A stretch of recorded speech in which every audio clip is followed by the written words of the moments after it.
புரட்டாசி மாதம் ஸ்பெஷல் கோயில் புளியோதரை எப்படி செய்கிறேன்னு பார்ப்போம்.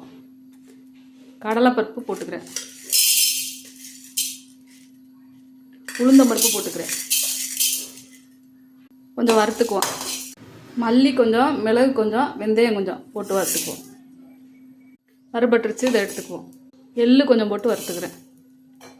காஞ்ச மிளகா ஒரு 5 போட்டுக்கிறேன், வறுத்துக்குவோம். வறுத்ததெல்லாம் ஆறினோன்னா அரைச்சிக்குவோம் பொடியாக. எண்ணெய் ஊற்றி சூடாகிருக்கு. கடலைப்பருப்பு கொஞ்சம் போட்டுக்கிறேன், முந்திரி பருப்பு கொஞ்சம் போட்டுக்கிறேன், நிலக்கடலை பருப்பு கொஞ்சம் போட்டுக்கிறேன்.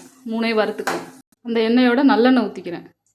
கடுகு உளுந்தம்பருப்பு காஞ்ச மிளகா போட்டுக்கிறேன், கருவேப்பிலை போட்டுக்கிறேன், பெருங்காயப்பொடி போட்டுக்கிறேன், அரைச்சி வச்சுருக்க புளியை ஊற்றிக்கிறேன். மஞ்சப்பொடி 1 ஸ்பூன் போட்டு, உப்பு தேவையான அளவு போட்டுக்கிறேன். கொதிக்கிறது. அரைச்ச பொடியை போட்டுக்குவோம்.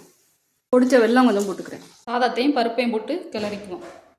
பெருமாள் கோயில் புளியோதரை ரெடி ஆயிடுச்சு.